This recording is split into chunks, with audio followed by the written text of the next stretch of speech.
নির্বাচনের মাধ্যমে একটি নির্বাচিত সরকারের কাছে ক্ষমতা হস্তান্তর করা যথাশীঘ্র সম্ভব, আমরা সেটা জানি এবং সেই লক্ষ্যেই এই সরকার কাজ করছে।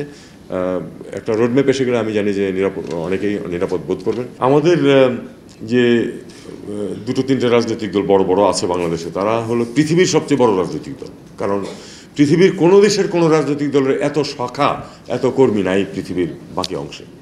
আমাদের বিশেষ করে যদি আমি বলি যে আওয়ামী লীগ, বিএনপি এবং জামাত, জাতীয় পার্টিও ক্ষেত্র বিশেষে তাদের সমস্ত বিশ্বের শাখা আছে এবং তারা এই বাংলাদেশের এখানে রাজনীতিতে যেমন এই দুই দল বা তিন দল প্রচণ্ড শত্রু ভাবাপন্ন, একই রকম শত্রু ভাবাপন্ন আমাদের এক্সপেক্টেড যারা আছেন তাদের যে দল, এই দলের যে ব্রাঞ্চগুলি আছে সেগুলো আপনারা দেখেছেন।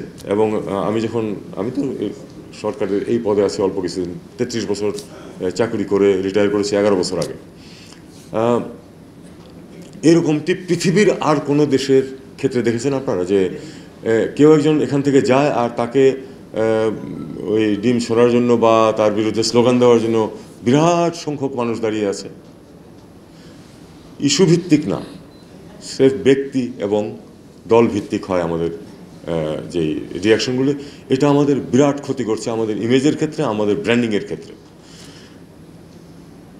ভারতীয়দের দিকে তাকান, আমিও আর অন্য কোনো উদাহরণ দিতে চাই না। ভারতীয়দের দিকে তাকান, তারা কিভাবে এটা ডিল করে। তাদের প্রধানমন্ত্রী যখন যায় তখন কিন্তু সেখানে দুয়োধ্বনি দেওয়ার জন্য কেউ দাঁড়িয়ে থাকে না বা সংগঠিত হয় না। আমাদের এখানে হয়। এটা হয়ে আসছে। এটা এখনকার বা এর আগের রেজিমের বা তার আগের রেজিমের প্রশ্নটা, এটা চিরদিন হয়ে আসছে। এটা থেকে আমাদেরকে বেরোতে হবে। দ্বিতীয় প্রশ্ন, ভারতীয়রা যেই সুযোগ সুবিধা পাচ্ছে সমস্ত পৃথিবীতে, সেটা আমরা পাই না কেন? বা অন্তত প্রপোর্শনেটলি পাই না কেন? পাই না এই কারণে যে আমরা স্থানীয় রাজনীতিতে জড়িত হই খুব কম। যে স্বপ্ন দেখাচ্ছেন এই স্পিকার সাহেব, সেটা তখনই সম্ভব হবে যখন আমরা স্থানীয় রাজনীতিতে রাজনৈতিক একটা অনিশ্চয়তা যখন দেখেন কেউ, তখন সেখানে কিন্তু ইনভেস্ট করতে আসতে চান না সহজে কেউ। কাজে এটা আমাদের জন্য একটা কঠিন কাজ সামনে এবং আমরা আশা করছি যে খুব তাড়াতাড়ি একটি রোডম্যাপ এসে যাবে। তখন সহজে আস্থা ফিরে আসবে আমাদের যে বিদেশি বিনিয়োগকারীরা আছেন, ইনক্লুডিং এনআরবিরাও। যাদের ব্যক্তিগত টাকা ইনভেস্ট করবেন তারা এনআরবি হলেও কিন্তু তারা ঝট করে এখানে আসবেন না নিশ্চয়তা না দেখলে। এটা স্বাভাবিক, কারণ আপনার অর্থের যে একটা নিরাপত্তা, সেটা আপনাকে অবশ্যই দেখতে হবে।